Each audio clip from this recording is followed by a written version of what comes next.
Hello, I just want to talk you through a few tips with regards to the McCalls Shirt Dress sewing pattern, and it's basically a few tips about the pattern, choosing your right size and doing a few alterations if you need to. So it is this sewing pattern. It shows you on the back all the different styles that you can make, but of course the first thing that you need to start with is choosing your correct size. So on the back of the pattern envelope, it does have body measurements.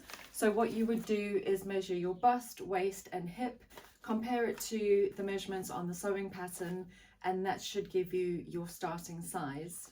It can be confusing if your body measurements fall over 2 or 3 pattern sizes.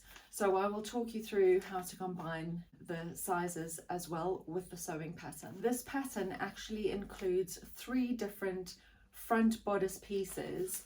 So it includes one piece for an A to B cup, a second piece for a C cup, and a third piece for a D cup.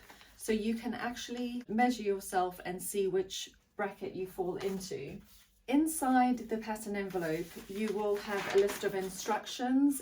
So if we go to the first page, it does show you that there are 3 front pieces. It then shows you next to that how to work out your actual cup size. So this is a case of measuring your high bust and your full bust. Your high bust measurement is taken in inches underneath the arm, across the back and across the top of the chest. So you should be wearing fairly fitted clothes, and don't pull the tape measure too tight, but it should be above the bust, quite close to underneath the arms.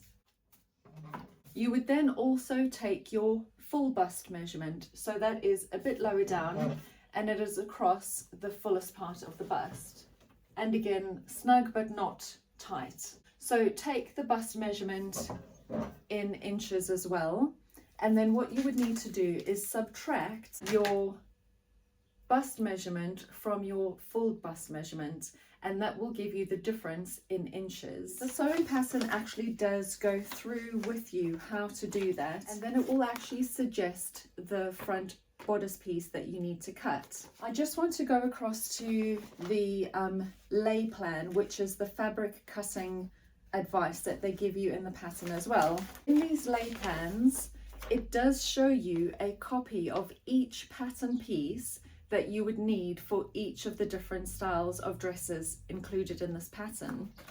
For the bodice pieces, in any of the lay plans, they have actually given you bodice piece number 3. The reason for that is that bodice piece number 3 is the D cup. It's the biggest of the front pieces that you may need.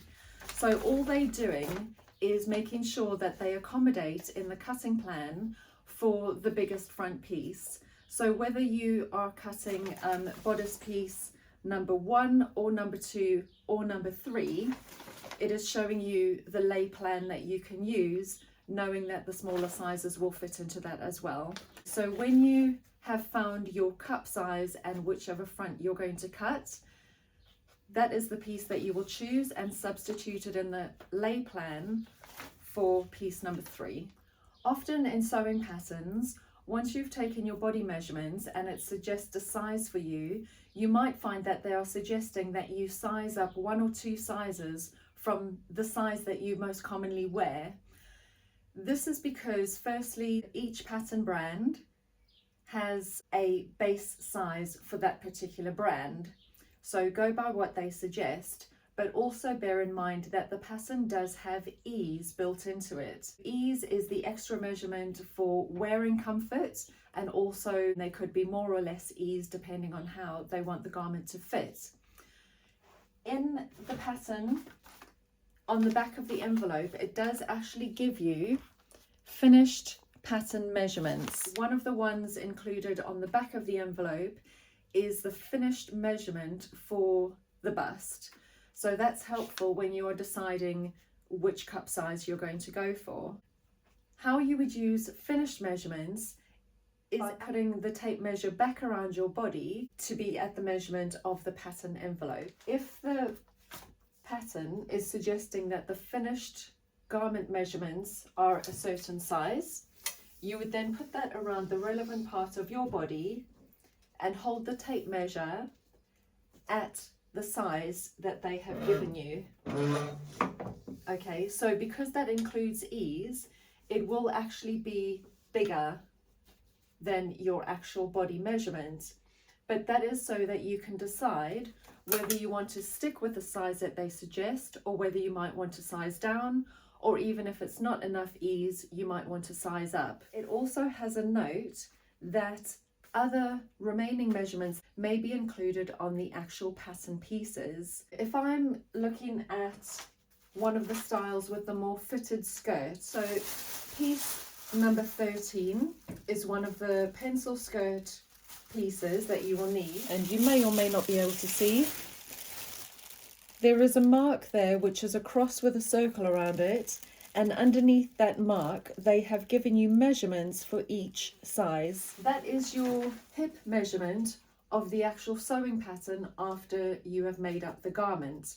So once again, you can go to the size that the pattern has suggested, put that measurement around yourself at the given measurement of the garment, and just check if that is too much or too little ease. Again, you can then choose whether to size up or size down if you need to. If your measurements fall across a few different sizes, then you can change your pattern to make sure that it's going to fit your body. Thinking about this mannequin over here, her bust and her hip fall within the same size range, but her waist is a size bigger. So what I would do in that case is choose the correct waistband that would fit her waist. I will also choose the correct top and skirt size, and then increase at the bottom of the bodice and at the top of the skirt to make sure that those pieces will fit the bigger waistband piece. Considering what I would do for myself, because my body falls over 3 different sizes, what I have chosen to do is actually alter my waistband. So my waistband at the top will fit the bodice that I need, and then I've added to the waistband at the bottom to fit the skirt that I need. The reason I've chosen to do that is because the shaping from the skirt, if I was to taper it in, would be a bit too dramatic. So I wanted a smoother curve in order to join the hip, the waist and the bodice. So let me show you how I've done that. I know that the pattern tissue is quite see-through, but what I have done, I'm using the pencil skirt pattern just because this one has a slash pocket which is cut away at the hip area. In order to taper this skirt to fit the waistband, you would need to actually work with the pocket piece as well, because that makes up the hip area. If you are altering the other skirt with the pleats, that has a normal side seam that you can alter if you need to. So once again, over here, there is the cross with the circle around it and all of the hip measurements. So basically this cross is exactly in line with where you would measure your hip on your body. This is the pattern piece for the waistband, which is completely straight. And in my case, when I'm cutting out a bigger hip measurement and a smaller bodice measurement, instead of tapering this curve in dramatically, it would form almost too drastic a shape. So what I've done is actually slashed into my straight waistband piece and spread that out to fit the measurement of the skirt that I want to cut. So in effect, what I've done is created a shaped waistband. So this waistband now will fit the smaller bodice that I need to cut, but it will also fit the bigger skirt piece that I need to cut. I chose the side seam, middle of the back piece, middle of the front piece, cut into it and opened it enough to fit the skirt. If you are doing any pattern alterations, please make sure that you are actually doing the alterations on the sewing line. So you would measure your measurements from 1.5 centimeters or 5/8 of an inch above the cut edge on the outside. One other area of this sewing pattern that I have had comments about is the fact that the back bodice has gathering in it.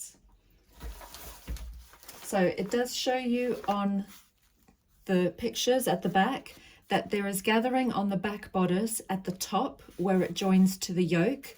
That's the bit that goes across the shoulder, and also at the back at the waist, which joins to the waistband. I would always suggest that you make up a rough sample, or otherwise known as a toile, of the garment that you want to make, so you can fit that and see if you want to make any adaptations to your pattern. It's really important that you use a similar fabric to what your final garment will be in, so that all of the detail hangs in the same way that your final garment will be.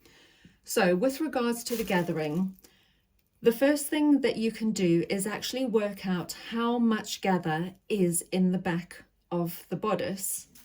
So I have a couple of pieces here, hopefully you can see. This is piece number 5, that is the back yoke piece. On this piece they have marked your center back line, and they have also given you 2 small dots. The back bodice will then be gathered to fit in between those 2 dots. So on piece number 4, the back bodice, you also have a small dot. This piece is cut on a fold, and this small dot will then be gathered, it says gather, to fit onto the back yoke. In order to work out how much gather is in this pattern, you can do some measurements. I'm going to be working from the center back because our back bodice is in half, so the center back is shown here. I'm going to measure from the center back on the yoke to that dot. It is 5 centimeters. If I measure on the back bodice from the center back to that dot, it is about 10 centimeters. That means in half of your back piece, you will be gathering 10 centimeters to fit into 5 centimeters.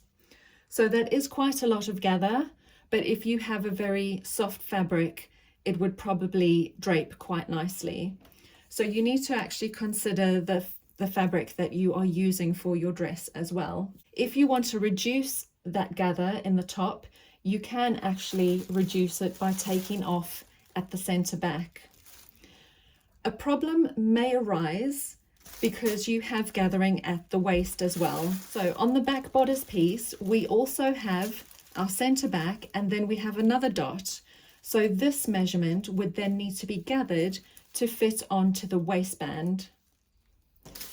If we look at our waistband piece, once again, there's a center back and 2 dots. So we can then measure from the center back to one of our dots and compare that to the bodice. So on the waist, they need the gather to fit 6 centimeters. Remember, on the yoke it was 5 centimeters. I would then go back to the back bodice piece and measure, once again, from the center back to that dot. That is about 13.5 centimeters. That means there is more than twice as much gather in the lower back bodice than what they need to fit onto the waistband. If you want to take some of the gathering out, we have to consider what our pattern piece looks like.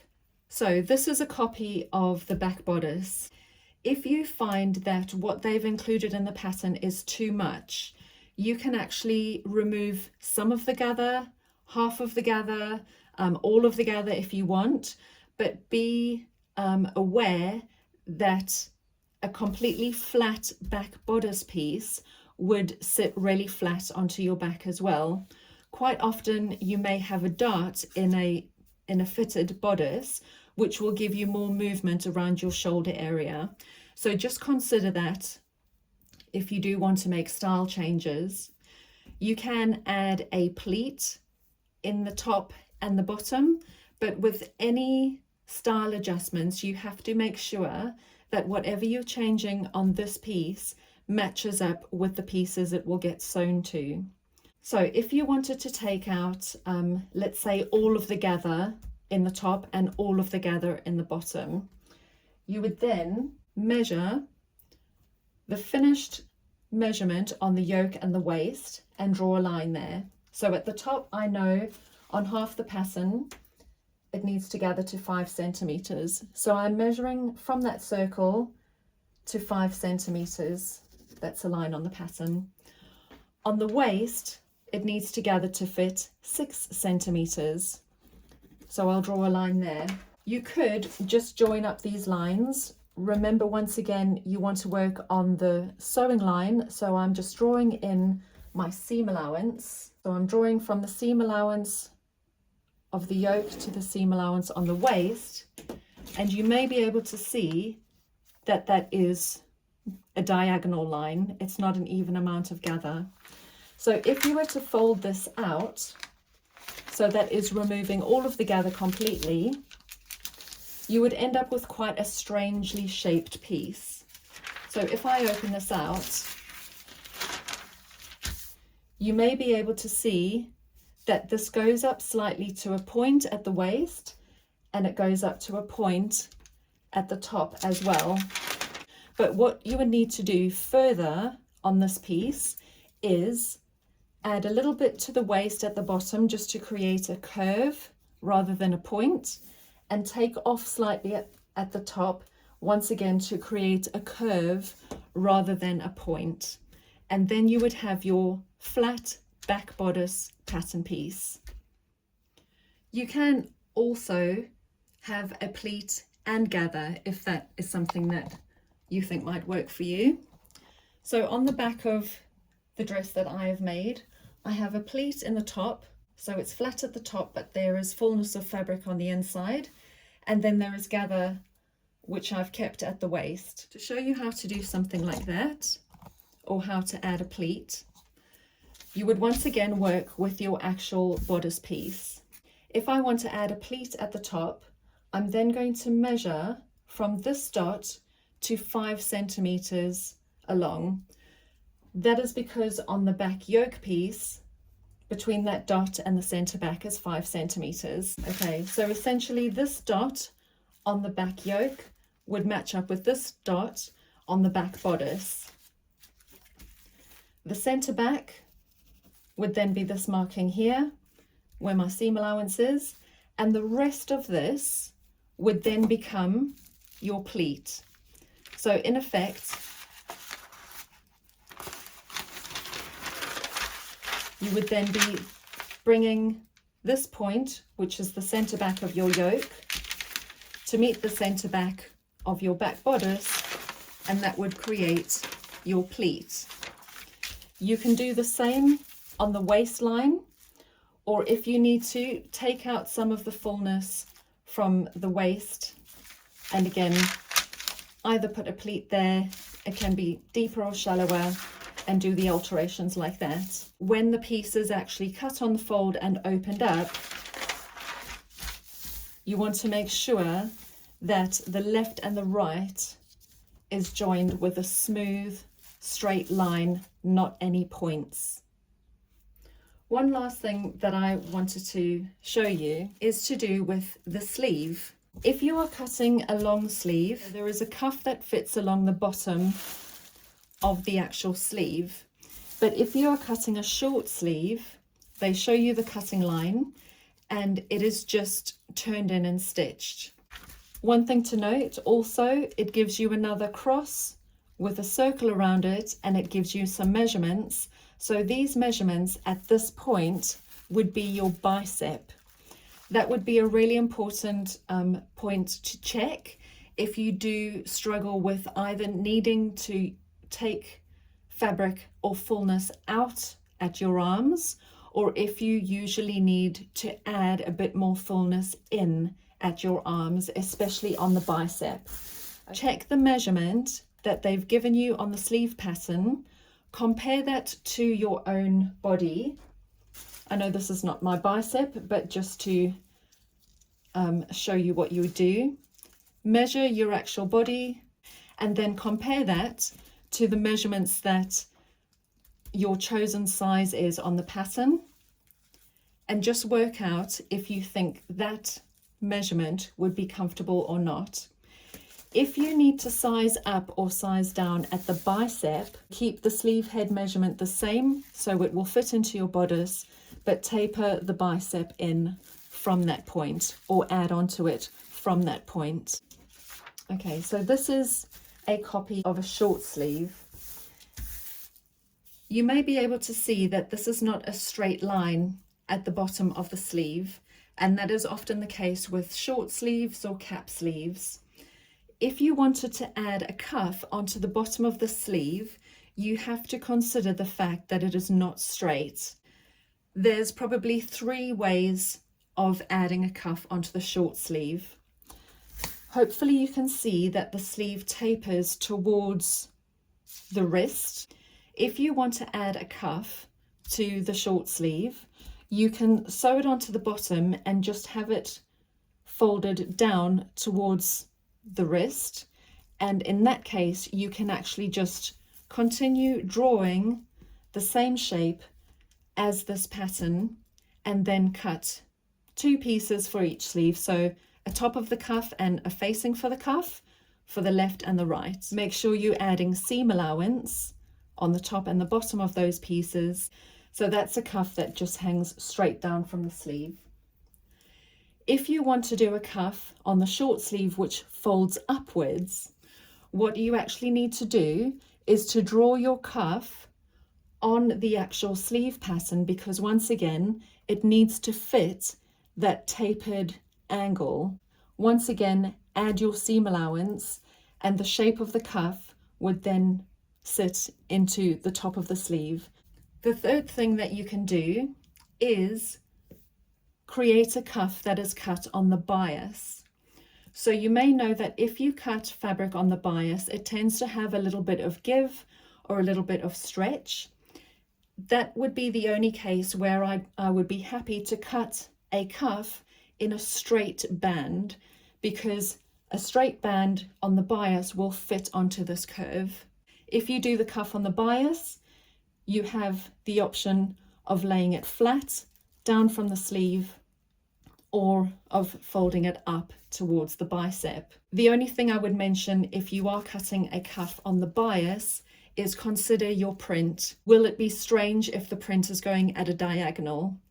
So those are a few things to consider if you're adding a cuff to a short sleeve. So hopefully I've covered a lot of the things that you may have considered when you're using this shirt dress sewing pattern. But of course, if there's anything that you need advice on which I haven't covered in this video, please feel free to get in touch anytime. Thank you.